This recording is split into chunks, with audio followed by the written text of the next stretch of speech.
Hello, everyone. Thank you for joining us this evening. Give it another couple seconds here for some folks to trickle in, and then we'll go ahead and get started. Zach, I am noticing a gray box that your connection was interrupted did pop up just now. So just an FYI. Yeah, I turned off the camera for a moment, then I decided to turn it back on for a moment, and I think that sort of slowed things down. So thanks for joining, everybody. Welcome to the last evening commute of 2020.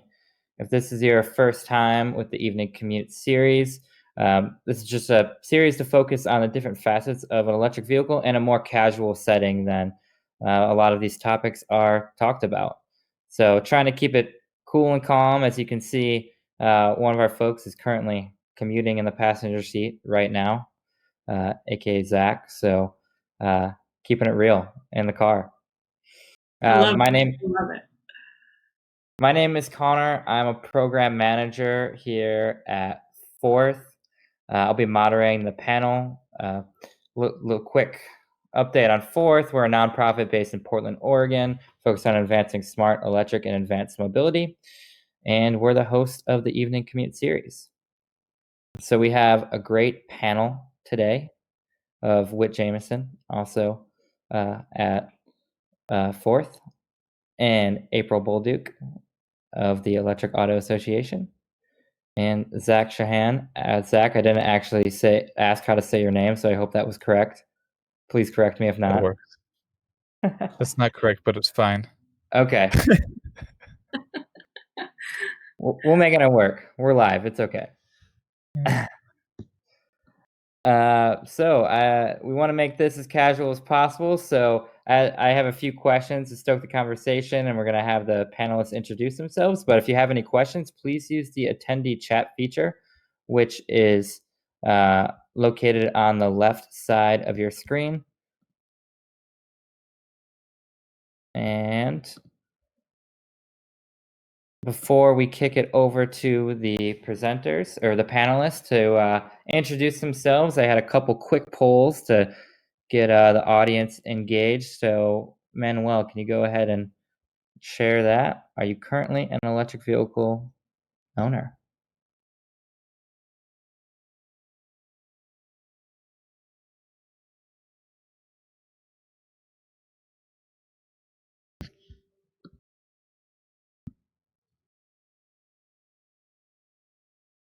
I'm actually going to be excited if we have more non-EV drivers than EV drivers, just because that means people are thinking about it. They're more open to different models. Yeah, we have a not a terrible split right now. Can you guys see that, or is that just me? Can you see what's happening right now? Okay, cool. Yeah, 56 to 44%. Not bad. All right, Manuel, you want to go ahead and launch into the next one?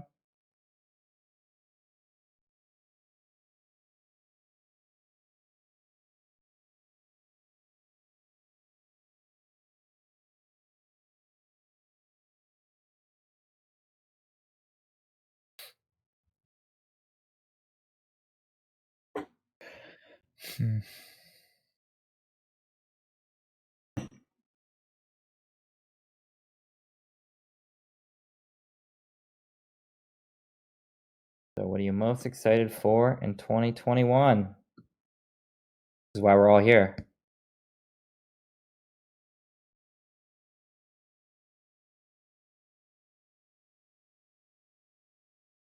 All right, a lot of excitement for the trucks, for the more crossover or compact SUVs. These responses might have been a little loaded, but because what did I tell you? I've been running around my house saying all day, trucks. Definitely appreciate the enthusiasm. Yeah.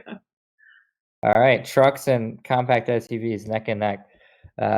Thank you for doing that, Manuel.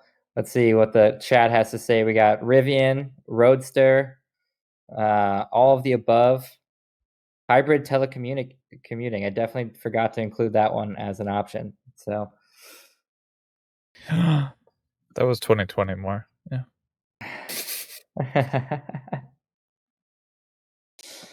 All right. Well, thanks for running through those. So I'm going to kick it over to our panelists to give a quick introduction of themselves. If you could provide some quick background, who you're with, and how you got into the space, and for fun, what's your favorite holiday movie or song? Get in the spirit. And April, you want to launch it? Sure, happy to. Hey there, I'm April Bolduc. I'm the president of the Electric Auto Association, and we are a nonprofit run by all volunteers. We're a global organization. We have about 100 chapters, and our entire mission is to just talk neighbor to neighbor about the benefits of driving electric. So we're in some of the largest cities, especially in North America, and also just some of the smallest towns, and that's what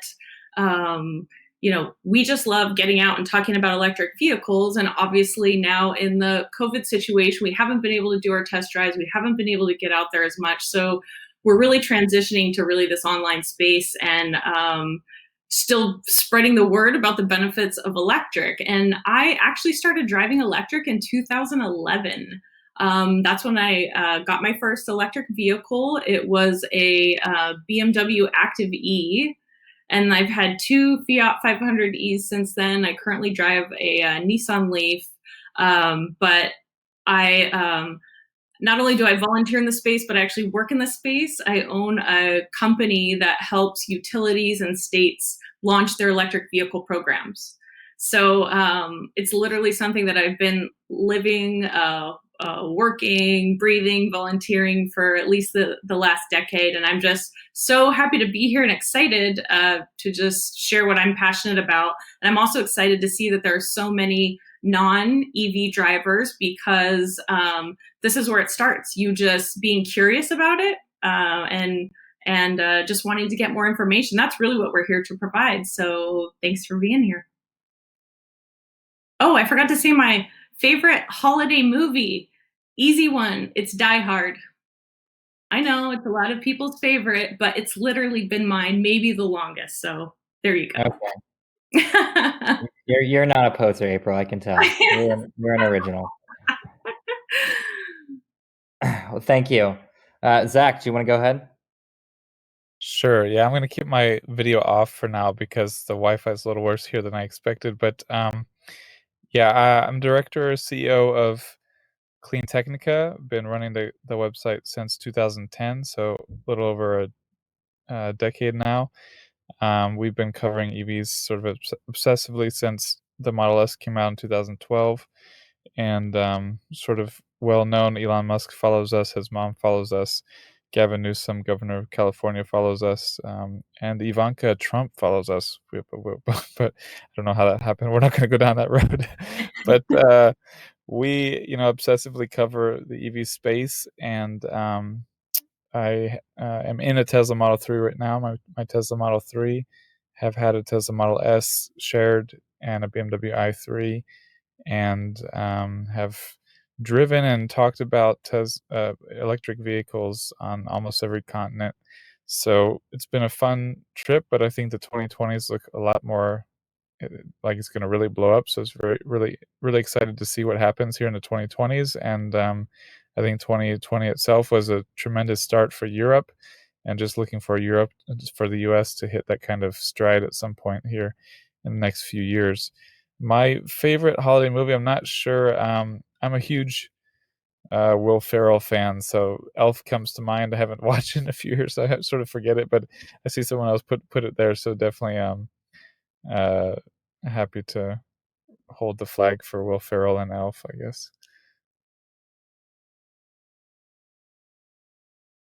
I hope I didn't miss any important questions. I think that's pretty good. I was also going to say Elf, so Cool. I'll have to think of something else, and when I think of something, I'll let you all know. So I'm a program associate at Fourth. I've been here since January 2019. Before that, I was actually in college studying energy science. And that's kind of how I got into this sphere, and actually got the money for 6 EV chargers to be installed at my college. So that's kind of what got me into this sphere, and here I am now, pretending like I know a lot about electric vehicles. And you do. Yeah, you're definitely not pretending there, Whit. Sure. And your favorite holiday movie that isn't Elf? Oof. I don't know. We'll have to come back to that. All right, no pressure. Well, since you didn't say, could be Elf Hard or Die Elf, maybe. Actually, this I watched this movie last night. It was Bad Moms Christmas, and it was funny. Oh yeah, that's pretty good. With a name like that, it has to be good. Yeah. Exactly. So wait, you're going to kick things off because you didn't say movie right away. You're going first and leading us on a tour of some heavy hitters of new vehicles that are coming out in the next year or so. So Whit famously or graciously put together some slides. So you want to go ahead there? Yeah, sure. And apologies for the lag. Just a reminder to throw some questions into the chat box. We will definitely have time for them later. So let's start off with the competition right now. And Zach and April, feel free to jump in if you think there's some other competition. Sure. Right now, we're mainly talking about the crossovers and the sedans and hatchbacks right now in the US. So the big ones really are the Model 3 and the Model Y. The Model Y, just because it's a main crossover and it's got the specs that other vehicles are leaning up against. But you also have the Hyundai Kona and the Kia Niro EV. In the lower end of the range spectrum, you've got the Leaf and the Bolt EV. But those two are also up against that Model 3, which is just taking over the US market. I don't have the exact percentage, and Zach, maybe you can help me on that, but I believe something like 80% of new models purchased are Teslas, and a big majority of them are Model 3s. That sound about right to you? Yeah, I mean, since the Model 3 hit its stride, Tesla's had about 75-80% of the market. It's not precise because no one knows exactly, but after you tally up all the registrations from European countries and China, you can make a pretty solid estimate. And the hardest thing now is deciding how many Model 3s versus how many Model Ys are sold. And we've got a bit of intel that it seems about 70% of Teslas sold in the US right now might be Model Y. So we're gonna have more intel on that coming in the next couple of weeks. But the Model 3 might not be like dominating as much as it was, but it's because the Model Y is. So yeah, for sure.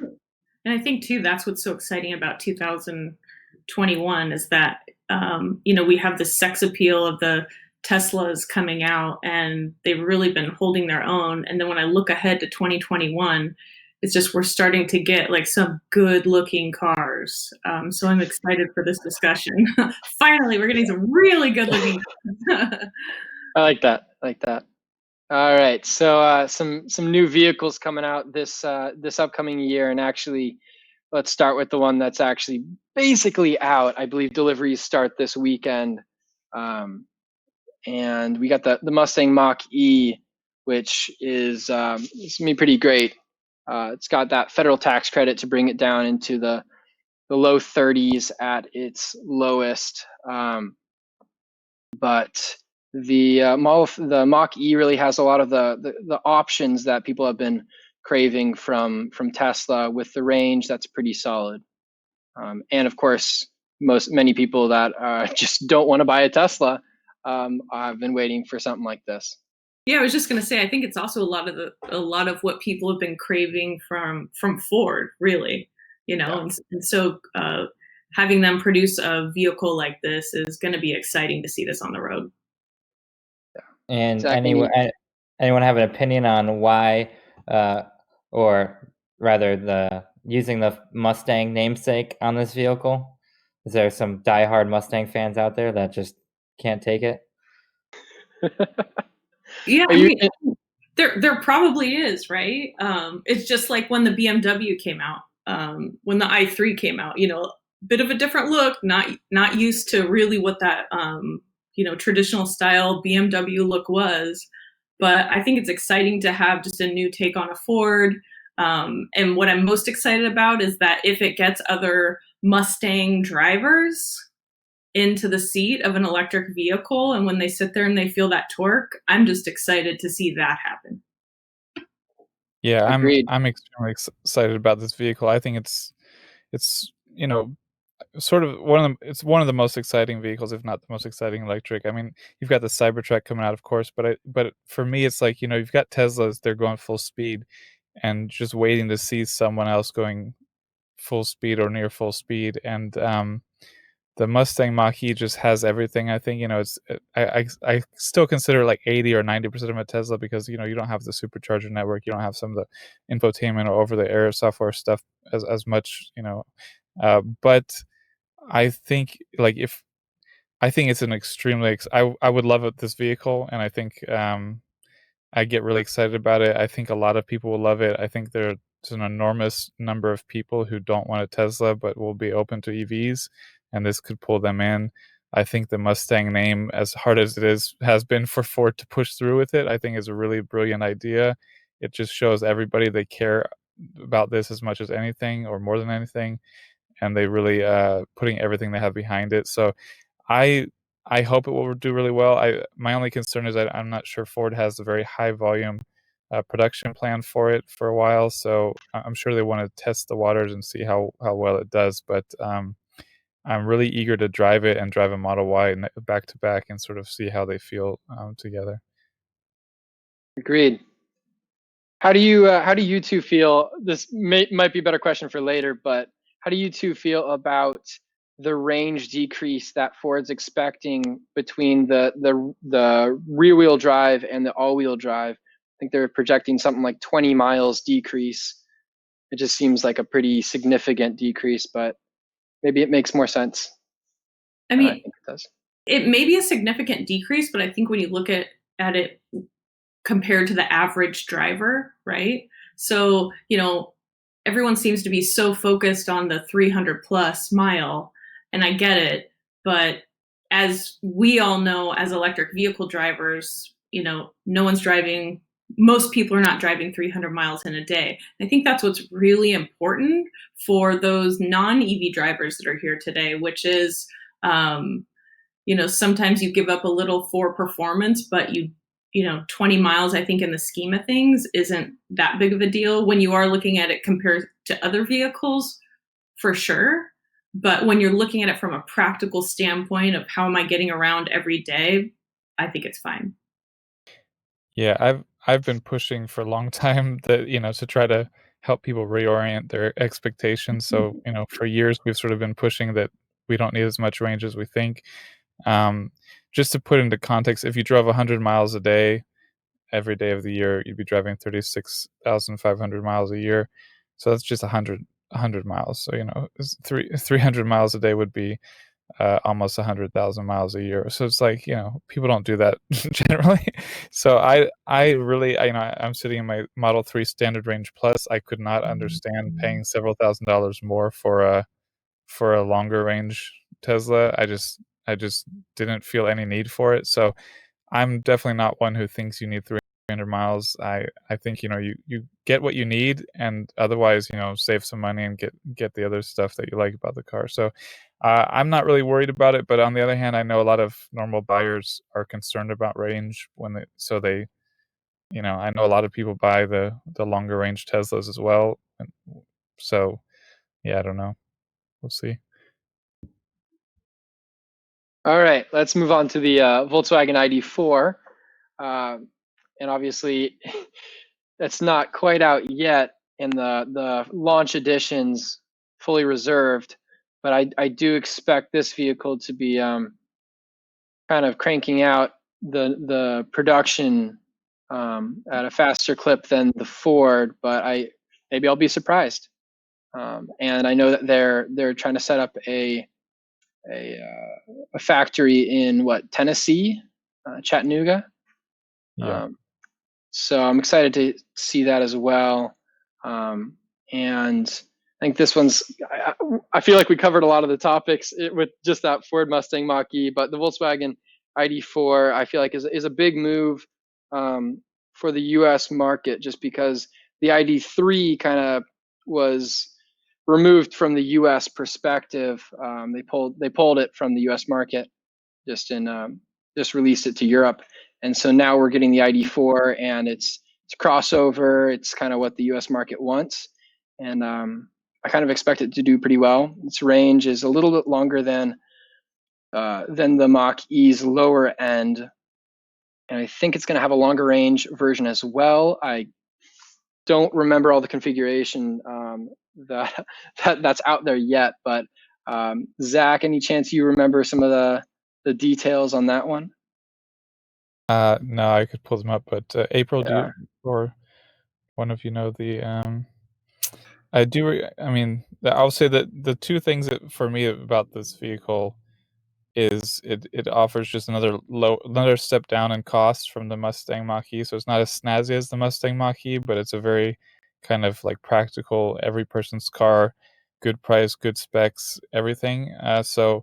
And I think Volkswagen also is more prepared to scale up production, although they are limited to some extent by batteries as well, and they have a lot of demand in Europe. But I think it sort of presents an opportunity. Volkswagen has a pretty small market share in the US and very large market share elsewhere. And so it sort of is an opportunity for Volkswagen to become a bigger player in the US market if it really pushes this and does well. So I think it might take that opportunity and try for that. Overall, it's just a tremendous package. I think you're right. It's a little more range, lower price, so it's more of a kind of economy choice, but still everything you need in a vehicle. And I remember when the Yeah. Volkswagen e-Golf came out, and I was like, "Oh my gosh, this car is amazing!" And then it's taken so long for another VW to come out, you know. And so I'm glad that it's here. I'm excited about it. So you know, we'll see how they do. Opening up a plant in the U.S. is amazing, and I'm sure that they will be big in Europe. Yeah, so I think it's a 250-mile range starting at 39.99 for reference. I think somebody asked that in the chat. But it does have some options. I imagine the all-wheel drive long-range version is going to get you up close to 50 grand, but probably a little lower. They're going to try to undercut that Model Y, and probably try to undercut that the Ford Mustang Mach-E. I think we should probably move on for sake of time. We can always come back to it later. Do it. All Lots right. of beautiful vehicles. Yeah, we do. And we're not even to trucks yet. I know Yeah, we gotta exactly. get there for April. Trucks! Exactly. So lastly, we got the Nissan Ariya. Sorry, I always get that mixed up. And we don't have as much information on this one as we would like to. It's supposed to be coming out towards the end of 2020. So the VW ID4 and Mustang Mach-E will be out probably for a good while before the Ariya. But we do have a little bit of information. The long range rear wheel drive will have about 300 miles of range, assuming, and when we have a battery spec, which allows us to estimate the lower end range at around 220 miles, maybe even a little bit less than that. It should have an all-wheel drive option, and two other big things that are kind of important is it's going to be liquid cooled. So unlike the Leaf, it should fare better over the long term in terms of battery degradation for all of you that like to throw a lot of miles on it. And then we've got the fact that they finally switched over the plug type for DC charging, which for those who know it, we've got three competing DC fast charging plug types in the US, and with this vehicle's arrival, we can kind of narrow that down to two, just a little bit. And I'm excited to see how that affects the market in the long term. Any thoughts, April, Zach? Yeah, I'm definitely excited about the car. As I mentioned before, I currently drive a 2020 Nissan Leaf. What I'm not excited about is the amount of production that they're looking to ramp up in the US. So, they're really looking to focus outside of the US. So it's taken them a while to get to this point. I'm really excited for the car. Just, I hope we'll see a little bit more of the market share, but I completely get it that, they're going to be ramping up in other areas. Yeah, I would just echo that. And I think the price might be, it might have a tough time competing with the Tesla and the Mustang Mach-E. So, I think it's a great car, but I'm concerned about production volume and demand. See. Mm-hmm. Yeah. And that should arrive by the end of 2021. I think we had a question in the chat. But yeah, good thoughts. And we'll be able to learn a little bit more about it because it'll be released to Japan mid-year. So let's go to the next car. And this one's not really a crossover. In fact, it's not a crossover at all. It is a full-size SUV, and also doesn't have the same kind of price either. This one starts at around 70 grand, 300 plus miles, and will be the second car Rivian delivers in 2021. And I'm excited for it, but there's no way I'll be getting it anytime soon. Yeah, I mean, I'm excited for it. Just look at it. I mean, it's amazing. What's interesting though is, you have something like the Jaguar I-Pace, 75 grand and up. This, to me, reminds me of kind of the room, but the sex appeal of a Range Rover. I'm just excited to see it on the roads. I'm excited to see anything from Rivian. We just got to get them produced. Yeah.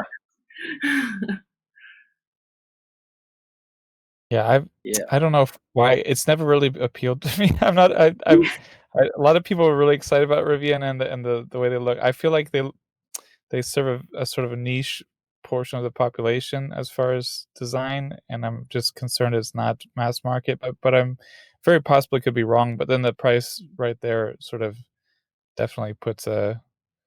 I just have a hard time seeing them do well. But I will be very, very happy if I'm surprised.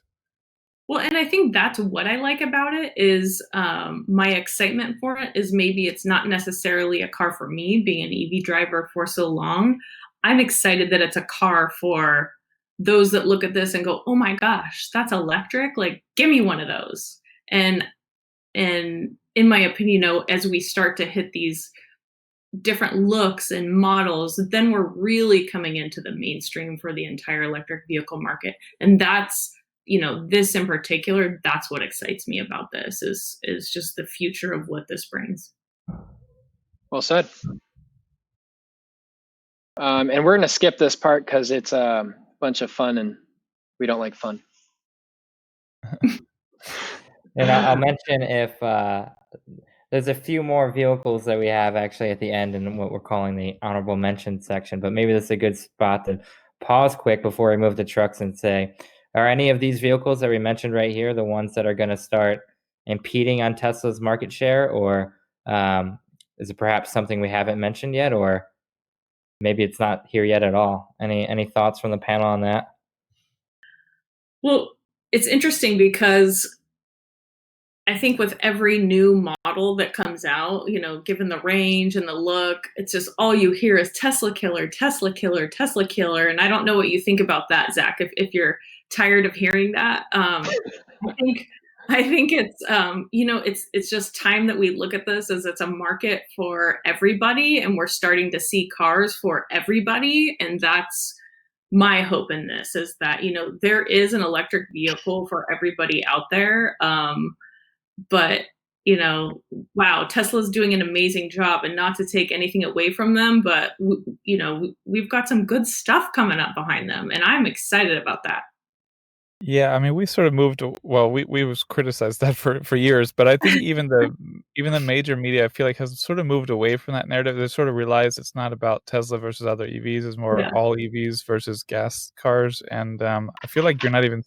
Well, I think now that Tesla is so successful in the stock market, you just that sort of narrative has died, and so I think it's sort of we're beyond it, hopefully.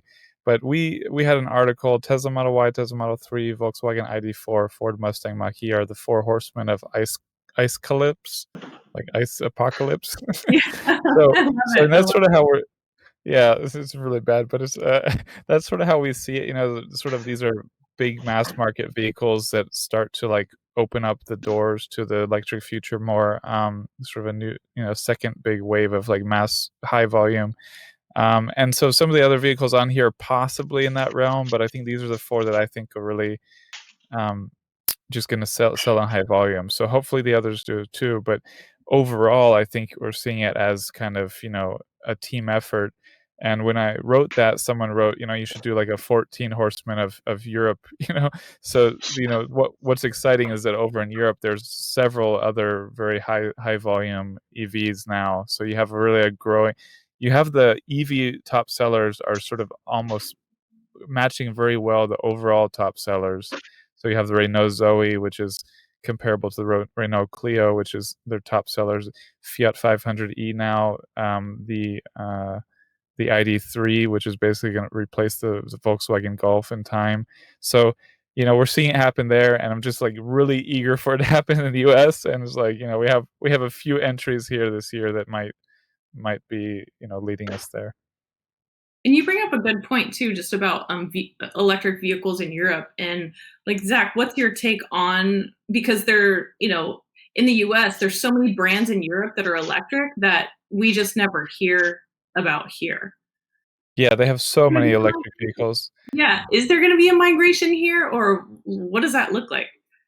Well, there's two issues. I mean, one is that Europe basically mandated it, so that's why they went from like 2% or something last year to 10% EV market share this year. So this year they're going to be 10%, and next year will be bigger because the regulations get stronger. So you have like the policymakers just made automakers try, and once they try, customers buy them. Um, and then the problem for us is there's limited batteries and limited EV production. So when all the automakers are prioritizing Europe and secondly China, US is just like an afterthought. So it's very hard to get any attention, and it's also much harder for them to sell the vehicles. The selling process, we've had a writer do a series on this. The selling process in Europe is it's standard to just go ahead and pick your car and order it. Like here, going through a dealer to get an EV is like worse than going to the dentist. So it's like you have all of those things combined is the automakers are very disincentivized to try in the US. So we have this problem.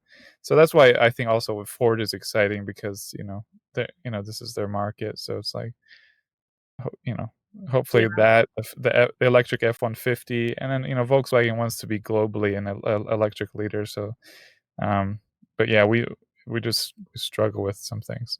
Yeah, and that's what makes me even more excited for trucks. So yeah, exactly. Yeah. Speaking of trucks, let's get into it. Let's do it. April, do you want to start off on this one? Oh my gosh, I love this car. Well, I love the truck. As I was, saying earlier, walking around all day saying truck, truck, truck. Yeah, this is a great vehicle. I already know a bunch of people who have, already signed up, put in their deposits for this, and we're just excited that it is finally going to be coming out. So I love everything about it. I like that. Zach, any thoughts? No, I will ride on on April's enthusiasm. I'll ride her wave. I'll throw some more details into the mix. Rivian said that they're expected to produce about 20,000 R1Ts and R1Ss combined in 2021, then 40,000 units in 2022. So this is not the kind of mass market vehicle that we kind of hope for, but having another brand in the mix and having these gorgeous vehicles out, subjective, sorry if you don't like the look at that car, that truck, but I hope Rivian will be able to ramp up production in 2022 and 2023 because they're nice vehicles. Although, once again, they are pretty darn expensive. This is not a mass market vehicle. Yeah, I guess I'll say one. Oh, go ahead. Go ahead. You got it.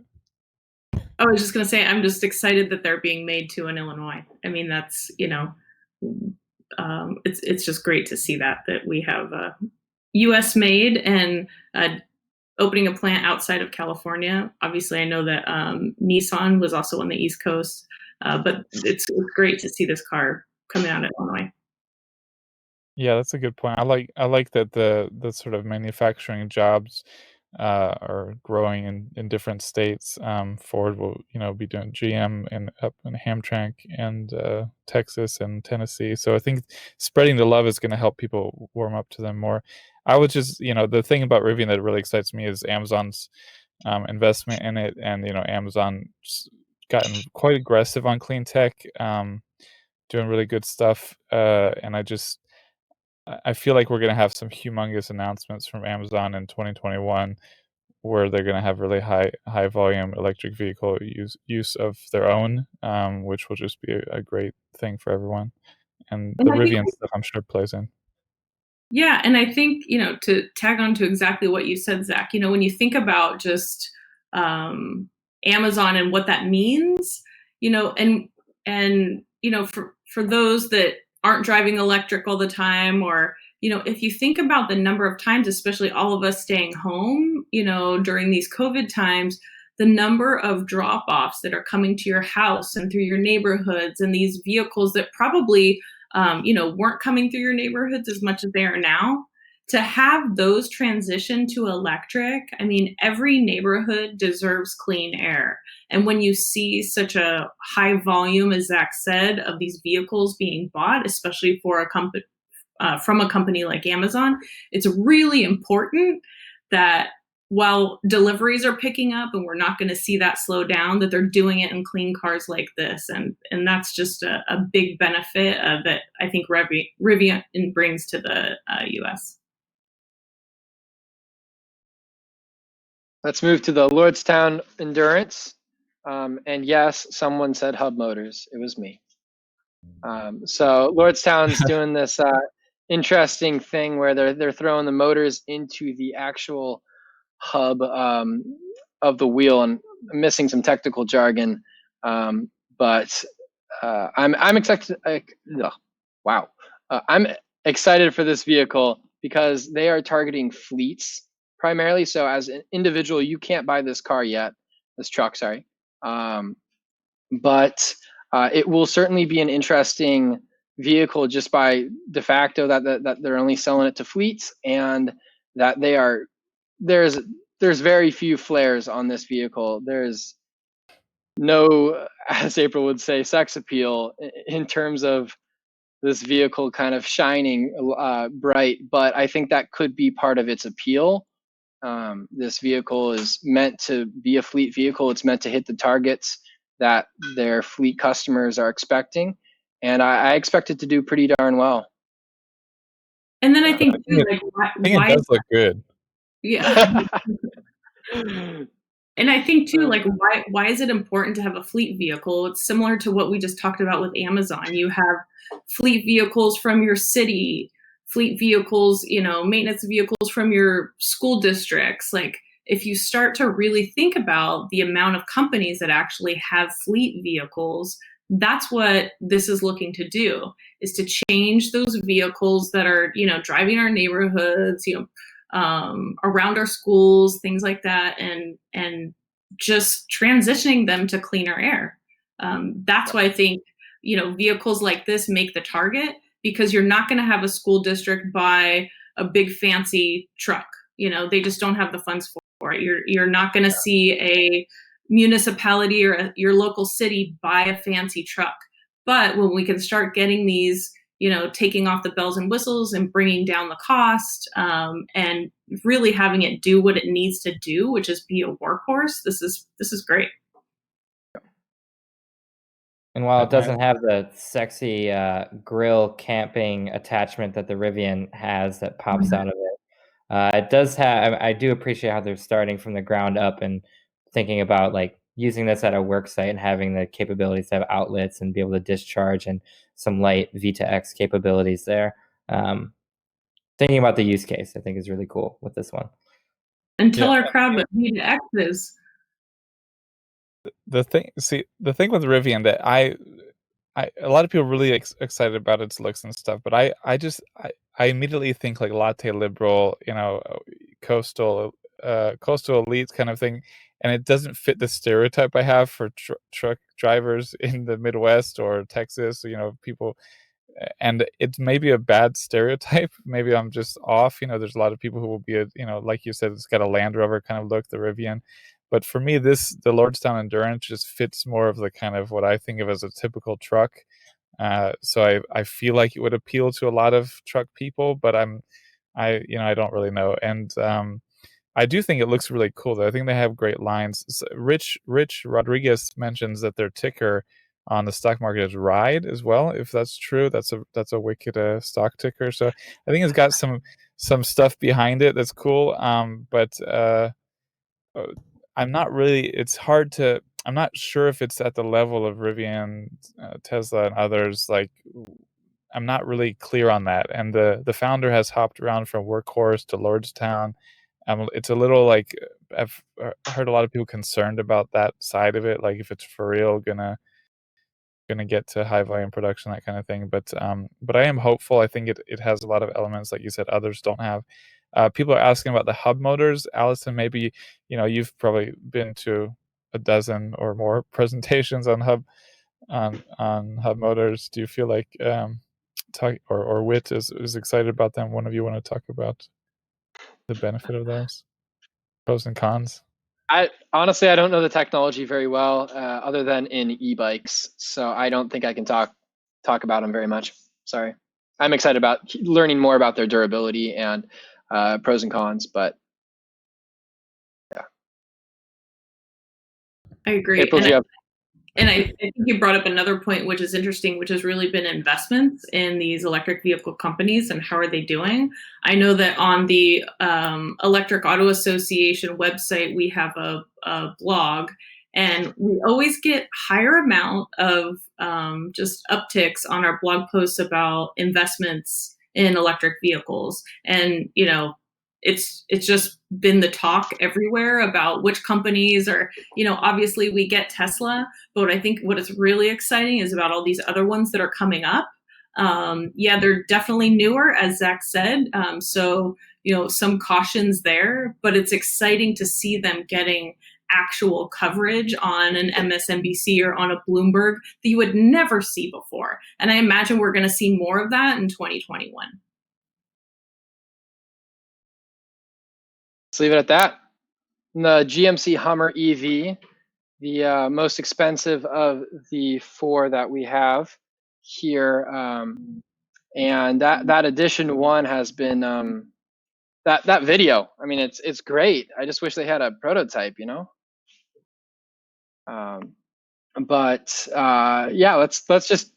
let's go quicker. I want to get to some of these questions. April or Zach, any thoughts? I'm glad that they went this electric route. I'm excited about it. I mean, whenever I think Hummer, I think Arnold. I was, I was so excited that on a California Air Resources Board meeting yesterday for, the outgoing chair, Mary Nichols, for all that she's done for the state to reduce emissions and, ramp up electric vehicles, literally Arnold Schwarzenegger did pop on. So it was great to see that. And anytime I see this vehicle, that's what I think. And when I think about that, it's kind of similar that I thought about the Rivian. There is a different type for different types of people.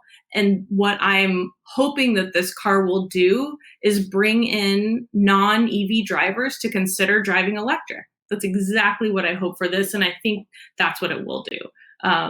You're right. We just need to get it out there. Yeah, I mean, like with the Mustang Mach-E, I just love that they're putting one of their biggest names, electric, that they, had LeBron James in a commercial on the highest viewed, most expensive slot of the year, so I think it's just good sign that they're putting so much behind it. Of course, it's a niche product. It's not going to be all over the roads, but it's a good halo vehicle. Yeah, I should mention that this one starts at a very high price tag, over $110,000. So this vehicle is very much not for your average person. Can't afford that. Was that a moan, Jack? What just happened? Oh, come on. Yeah, no, I mean but it's good. It's a good, it's a good halo vehicle. Yeah, exactly. And don't forget crab mode. Very important. Oh, I was so excited about that. Any of you who have not seen the video should go check it out. It's a really high value production, and I mean, I'm not a huge fan of current Hummers, but this truck is a little different and gets me excited about the future. Yeah. That said, let's keep on rolling. Cybertruck, of course, I feel like has had its name out there for the longest. And it's a little out there. That first opening video of throwing that ball against the windshield, the window, kind of was a fluke. But I trust Tesla will get that in order, and I'm excited to see if they can actually meet that 500 plus mile range. I do think they will be able to make it happen, but it's going to be close. And I'm sure Zach gets these questions all the time, like, well, what about the look? What do you think about it? I mean, this really was the first truck to come out. And in my opinion, that's what I love about this car. Like, give us something bold. Give us something crazy. That's what I like about this. And I would buy it in a heartbeat just for that, because I think of the forward-thinking statement that it makes. A lot of people might think I'm nuts, but hey, I would drive this in a heartbeat. Yeah, I wasn't one of the ones who needed a lot of time to. I mean, I knew it was going to look different because Elon's had funny comments out there, like, "Well, if no one likes it, we'll just do a normal truck." So it was it was going to be weird, but I thought right away it had like she said, a very bold, look. I thought it was like, wow, that's wicked, that's crazy. The question was, is it just Tesla fanatics who are going to be into it? It's obviously a polarizing vehicle, but I've met a lot of people who are not EV people, just at school, at different places, who want the Cybertruck. So I think it's going to be always polarizing. There's going to be people who love it, people who hate it. We have people on our team who hate it. We have people on our team who love it. But I think that sort of is much more broadly going to be the case than we might assume. So I think it could have a very big cult appeal, a very strong uptake. I think it might surprise, Elon's, I think, estimated like 150,000 a year. I think if the cult appeal gets going, like on the VW Beetle, the VW bus, that kind of thing, it could go well beyond that. But it's obviously a strange, strange in some regards, but it's also going to have the most advanced tech. I mean, the biggest surprise for us was the price for the range was just like mind blowing. So when we saw that, we knew something was going to be big on batteries, and long before battery day, because the price for the range was just like crazy. So it's going to have the best Tesla tech in it, which is going to be appealing as well. And for reference, I can show the next slide, which has the comparison, but the range is 70 grand for 500 plus miles. And we're talking about a heavy vehicle, which is not going to have the efficiency of, say, the Model 3. So and then the low end, the lowest price is, the low end is even perhaps more shocking. And it's like, what's the lowest price? It's a 250 plus miles for like 40 grand. Sign me middle up. range. Yeah, I want this. It's pretty and impressive.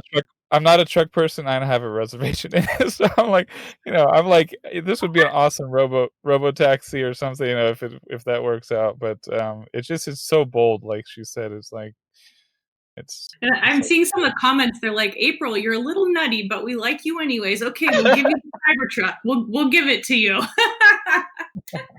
All right. So it makes a big statement. I love big statements. I like that April is a truck person and likes it, because there's a lot of non-truck people like me who like, but she's a truck person and she loves it, so that's a great sign.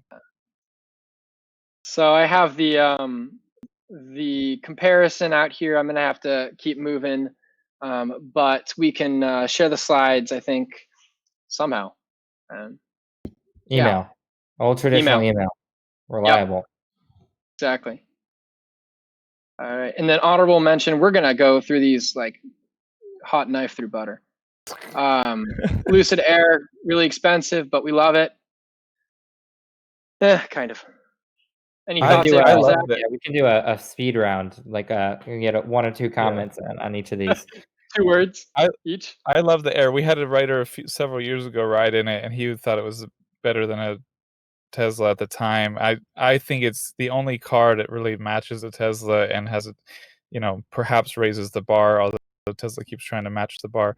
But I think it's a really appealing. I mean, just again too expensive, but it's an awesome looking car. I think for reference, when you get into the details and look in the interior, it's stunning. Yeah.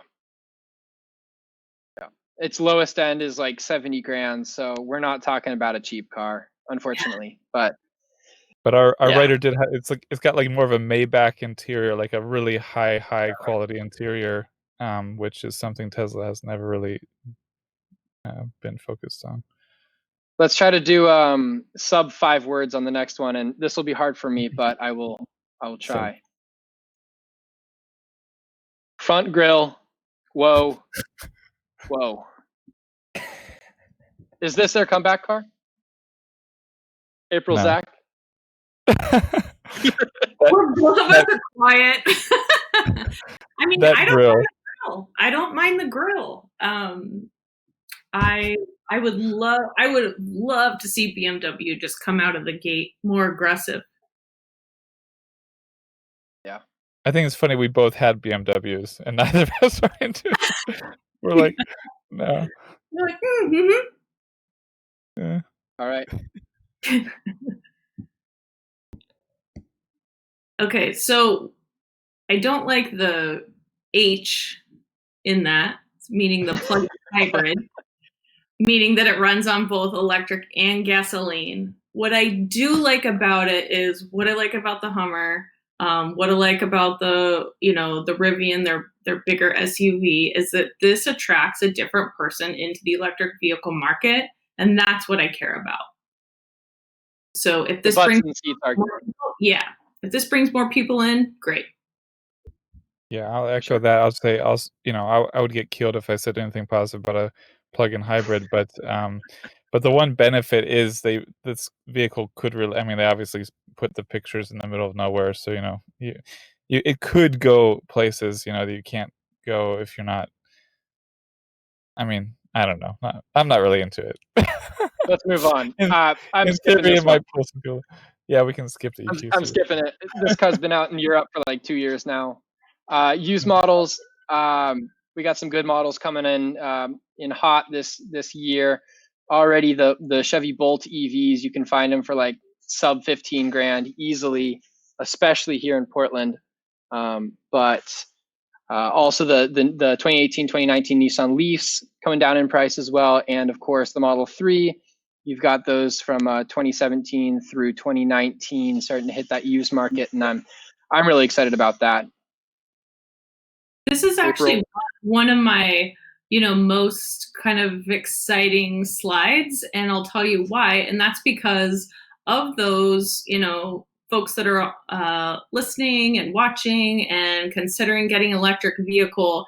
We're talking about, in 2021, like these really exciting vehicles that are coming on the market, brand new vehicles. There's some really exciting vehicles that are already on the market, and they've been on the market, and now they're becoming used vehicles, and they're in the price point that is, for a lot of people. And I think that's what's exciting. I had already mentioned, the e-Golf. And Zach, I think you share this same concern, or you share this same benefit that when I mention it, and that's 125-mile range. That's perfect for so many people because you're not driving 120 miles every single day. When you think about a 300-mile range, you don't drive 300 miles and then go to the gas station that day, and then drive 300 miles and go to the gas station that day.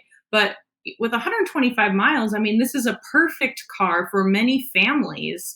You have 150 miles with the Nissan Leaf. You have the BMW i3. I mean, look at the Chevy Bolt. These cars are rolling onto the used market at 238 miles. That's fantastic. The used Teslas. I mean, this, I think, is probably one of the most exciting things to hit the EV market, and it's used cars. I agree with all of that. I think obviously the used car market is much bigger than the new car market. So the only thing I think is we just need a lot more of them. But I agree. When we've brainstormed it, several of us have at Clean Technica have sort of seen 150 miles as kind of a low end, and of a mature market. So kind of like, even in a mature market, if the price is low enough, 150 miles is enough. And you mentioned families. Most American families have 2 cars too. So really one of them has no right to have more than 150 miles, in my opinion. I mean, it's like if you're being practical with your money, and you're not super rich, then uh, the second car being a 150-mile EV is, I think, pretty much what everyone should expect. So I'm really excited about more people coming into the market, getting really high quality, decent range electric vehicles. So I love And it. Zach, you have kids. Like, kids love this stuff. Like, Oh get yeah. one into your household. I mean, them plugging it in and let me do it. No, I want to do it. And them looking and seeing like, well, okay, we've driven the car for X amount of miles, and now we have X amount of miles left. I mean, everybody that I talk to, it's like kids just go gaga over this kind of technology.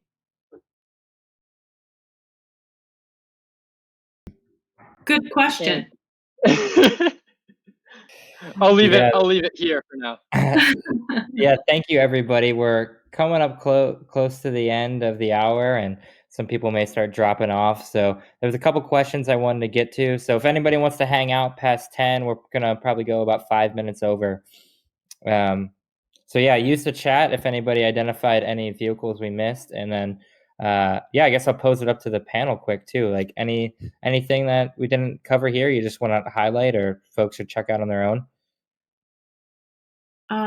I think we covered it. I just think it's exciting, the variety, and that's just for 2021. Like, oh, thank goodness, this is going to be a good year for electric vehicles. Yeah, I agree. I think for me, 2020 was sort of a breakout year for EVs in Europe, and I sort of feel like it's not exactly the same, but I feel like 2021 is sort of a breakout year for the EV market in the US because of this variety and really high quality options, and the used market maturing. And Well said. okay, yeah, thank you. We got a few more, few questions coming in, so get to those. One I wanted to get to, with these new vehicles coming in and more used vehicles also becoming available, do you think there are any new demographics that are going to be interested in EVs now? And this could potentially just be a new vehicle type, people more interested in longer range, people that need to tow or camp or whatever. So could take the demographic question anywhere, but any thoughts on that? Yeah, I mean, in my opinion, an exciting demographic that I would love to see get electric vehicles is those that want to get a car that's less expensive. For example, a used car that costs less money for maintenance, so you don't need to do an oil change. You don't need to, do all of the things that you need to do to a regular gasoline car. And I think really the point is, if you're thinking about it, if you're thinking about getting an electric car, now is really the time to get into this space, because when you get in that car and you get in that front seat and you feel that torque, like, there is nothing like it. It's just blow your head back fun. Brett Williams asked price guesses on the Ford F-150 electric. I think that is the other big one that I always think about, but it's a little further off. We haven't seen it. But that is the big question about it. What's the price going to be? What's the production volume going to be? But again, the Ford going in on one of their biggest models is really exciting, and I'm really, really, really eager to see what happens with that. Agreed. Back to Connor's question, I think it's about the trucks this year. You're going to start seeing them out there, and people who have wanted an electric truck for a while and have the money to buy it finally have that option now. While it's still not mass market yet until we get to that Cybertruck at the end of, I think, 2022, we certainly have options now, and we're going to start having more and more options as we move forward. Yeah, I guess I didn't answer that question. So the big ones for me of course, we're sort of skipping over Tesla because they've been talked about so much, but the Model Y is really going to blow up. I see several a day. I'm in my area now. I'm seeing like a few Teslas at an intersection, which is really exciting. It's like you just see it becoming mainstream, and there's a lot of people up till now they don't even notice them. We notice them, of course, but normal people don't. And there's some scale where I think people start to notice, like, what is that car I see everywhere? It's like, so I think it's going to be a big opener. And the other one, the ID4 just has such an amazing price for the specs, especially when you consider the $7,500 tax credit. It just looks like a normal vehicle for a lot of people. Would be, I think, find appealing. And then the Mustang Mach-E bringing that halo to it, like a non-Tesla, really exciting, sexy EV, is just that combined with the trucks. I think it's just going to be sort of an eye-opener year for the mass market, and that's the most exciting thing for me. And I think, just tagging on to your mention of the Mustang, it's really interesting that they just didn't call it the Mustang E. They went the Mustang Mach-E. And I mean, how would you not just sign up for that today? So now we're probably going to see people doing a little bit, more creative things with their names, which I hope we do. I want that vehicle. I'm not getting it, obviously, but it's the one that I really want. We'll do 2 more questions because we're going quick, but I got a couple quick ones. Somebody asked that they weren't sure what we meant by DC fast charging and the different plug types. Somebody want to give just a quick there for the folks that, maybe aren't as familiar? Sure. So a DC fast charger is, they're located at public charging stations, and you can typically fill up your, electric battery in about 80%. You can fill it up to 80% in about 30 minutes. And so if you put that into perspective, it's really you going and getting a cup of coffee, and then going another, couple of 100 miles. So that's really what the difference is. Every electric vehicle comes with a cord set that you could just plug it into a standard wall plug, which is how I've been charging my car for 10 years. Just plug it into a standard outlet, or you can have a charger installed in your home, where you can have your vehicle get about 25 miles per hour that it's plugged in. And if you have you can contact your local utility and ask them if they offer lower electric rates for those EV drivers. Anything to add, Zach?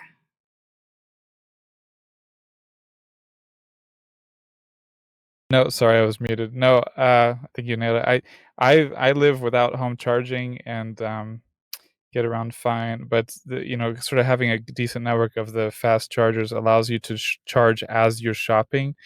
I used to charge more while having a coffee, while eating lunch, that kind of thing. And then COVID hit, so it's like now I rely on fast charging more because it lets you charge while you're doing something, some quick shopping. And I think that's good for people to know that you can actually have an electric vehicle and not have a way to charge at your home. So that's a good perspective. Yeah, great point. So we are at 10:05, so being respectful of everyone's time, even though we are having a ton of fun out here. We'll move to wrapping up shop. If you still have questions, I encourage you all to reach out to Fourth and we can answer some specifics. I didn't share y'all's email of the panelists in this chat or in the presentation, but if you're comfortable with sharing those out, we can also send those to people if they have questions for your organization or any of the specific insights that you have. Sure. President at electricauto.org. That's mine. And at Clean Technica. Yeah. Great, thank you all. And we'll send a follow-up email which will contain these slides for anyone's interest and have those links as well.